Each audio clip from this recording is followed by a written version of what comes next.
আসসালামু আলাইকুম। তো রিডাকশন ফর ডিরাইভ ফ্র্যাগমেন্টেশন এই ভিডিওতে আমরা ডিরাইভ ফ্র্যাগমেন্টেশন থাকলে কিভাবে আমরা রিডাকশনটা করতে পারি সেটা দেখব।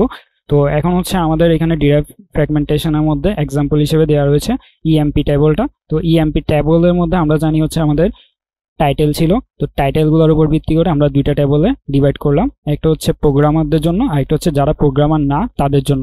তো আমরা এখন স্পিড আপ করার জন্য আমরা একটা জয়েনিং করাবো, যেটা এএসজি টেবল।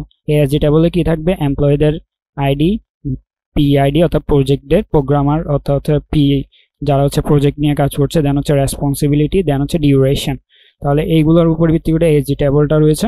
তো এখন যদি আমরা এএসজি টেবলকে ডিভাইড করি অর্থাৎ ফ্র্যাগমেন্ট করি, তাহলে সেম ভাবে এএসজি 1 করব একটা, এএসজি 2 একটা ফ্র্যাগমেন্টে ডিভাইড করব।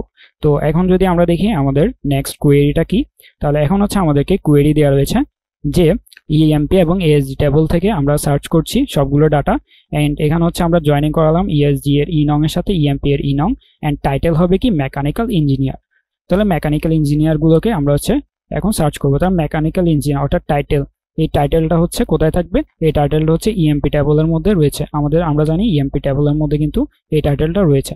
তো এখন যদি আমরা লোকালাইজ কোয়েরি করি, তাহলে আমরা কি করতাম যে এএসজি 1 আমরা দুইটা এএসজি 1 এবং এএসজি 2 তে ভাগ করেছিলাম, সেটাকে ইউনিয়ন করতাম। দেন ইএমপি 1 এবং ইএমপি 2 থেকে আমরা ইউনিয়ন করে সার্চ করতাম যে যাদের টাইটেল মেকানিক্যাল ইঞ্জিনিয়ার। দেন আমরা ফাইনাল যে রেজাল্ট সেটা পেতাম।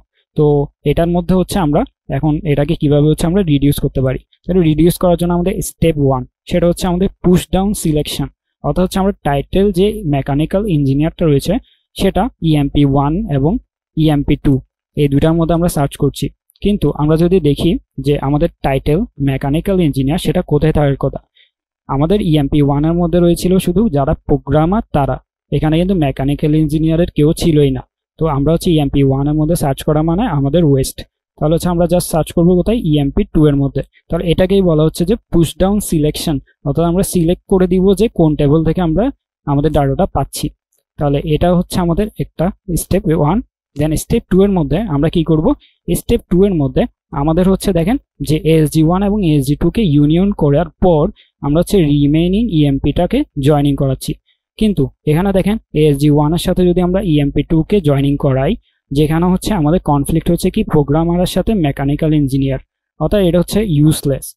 কেন বলেন তো? আমাদের যে এএসজি 1, তাহলে এএসজি 1 এবং ইএমপি 2, ইএমপি 2 এর মধ্যে কারা ছিল? ইএমপি 2 এর মধ্যে কিন্তু যারা প্রোগ্রামার না তারা ছিল।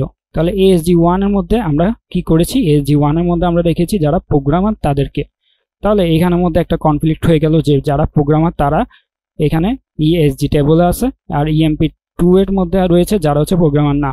তাহলে এই জয়েনিংটা আমাদের ইউজলেস, অর্থাৎ এটার কোনো দরকারই নেই।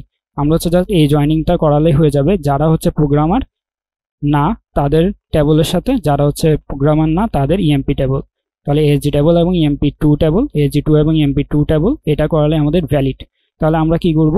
এখানে বাদ দিব, অর্থাৎ আমরা এখানে মেকানিক্যাল ইঞ্জিনিয়ার সার্চ করছি ইএমপি 2 থেকে, এখানেও ইএমপি 2 থেকে। তাহলে এই যে এএসজি 1 এর সাথে ইএমপি 2 এর কানেকশন ছিল, এটাকে আমরা বাদ দিয়ে দিতে পারি। আমাদের জাস্ট থাকবে কোনটা? এটা। তাহলে এভাবে আমরা স্টেপ 2 তে আরো রিডাকশন করলাম। দেন আমাদের স্টেপ 3, যেটার মধ্যে ফাইনাল রিডিউস। তাহলে ফাইনাল রিডিউস কোনটা? এই যে আমরা ওটা বাদ দেওয়ার পর আমরা যেটা পেলাম সেটা আমাদের ফাইনাল। তো এভাবে আমরা রিডাকশন করতে পারি কোথা থেকে? ডিরাইভ ফ্র্যাগমেন্টেশনের মাধ্যমে। তাহলে আমরা এটা দেখলাম যে দুইটা টেবল যদি আমাদের কানেকশনের মধ্যে থাকে, তখন আমরা কিভাবে ডিরাইভ ফ্র্যাগমেন্টেশন ইউজ করে আমরা এটাকে আরো রিডাকশন করতে পারি।